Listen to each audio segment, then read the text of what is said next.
We start the day's other news in South Korea, where a chaotic scene is unfolding at the presidential residence in Seoul. Investigators arrived in the early morning hours in a second attempt to detain impeached President Yoon Suk-yeol. They want to question him about his declaration of martial law last month. It's part of an investigation into whether his actions amounted to rebellion.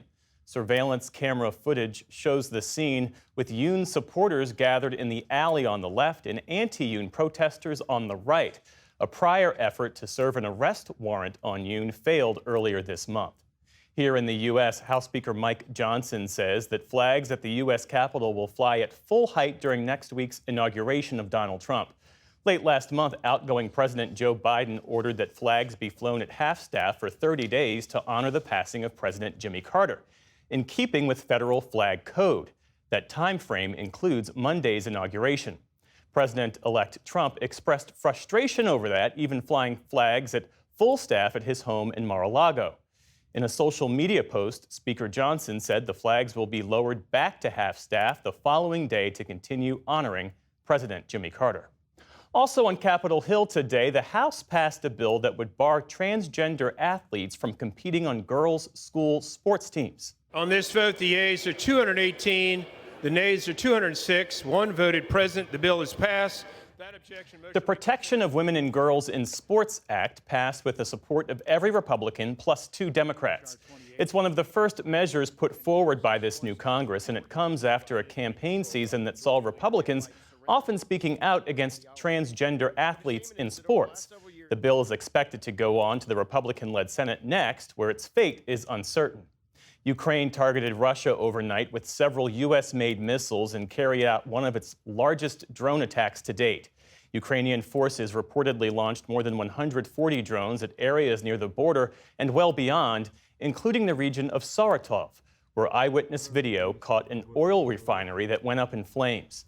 Ukraine's security service says it also hit a munitions storage facility in that region.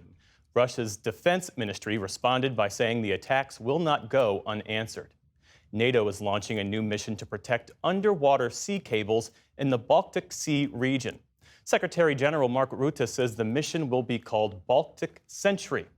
It will employ ships, planes, and naval drones to monitor the waters for suspicious activity amid concerns over Russian sabotage and spying. It comes after a string of recent incidents where undersea cables supplying power, telecommunications, and gas were damaged. Speaking alongside the leaders of Finland and Estonia today, Rutte noted that the cables are a strategic imperative. Safeguarding our infrastructure is of utmost importance. Ship captains must understand that potential threats to our infrastructure will have consequences, including possible boarding, impounding, and arrest. The group also took aim at Russia's so-called shadow fleet. Those are aging tankers that Moscow allegedly uses to dodge Western sanctions on the nation's energy sector. NATO members said they pose a threat to the region's security and help fund Russia's war against Ukraine. President Biden signed an executive order today aimed at building up the nation's artificial intelligence infrastructure and the energy needed to power it. The order directs the Departments of Defense and Energy to lease federal sites to private companies to build AI data centers. It also requires those companies to use clean energy resources to power them. And it promises to streamline the process by fast-tracking permits and connecting sites to the electric grid. President Biden says such steps are meant to build the next generation of AI in a way that enhances economic competitiveness, national security, AI safety, and clean energy.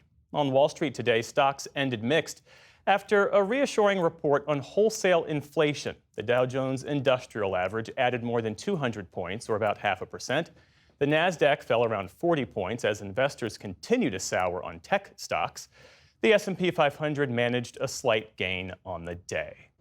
And in northern India, what's described as the world's largest religious gathering is underway. The Hindu festival of Mahakumbh Mela draws millions of worshippers from across India and beyond.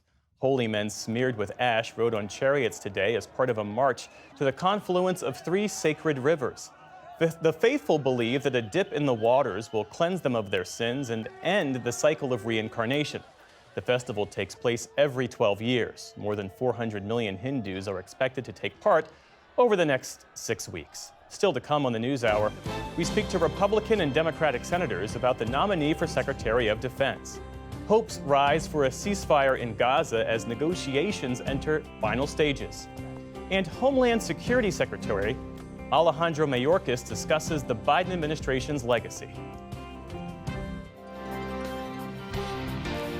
This is the PBS NewsHour from the David M. Rubenstein Studio at WETA in Washington and in the West from the Walter Cronkite School of Journalism at Arizona State University.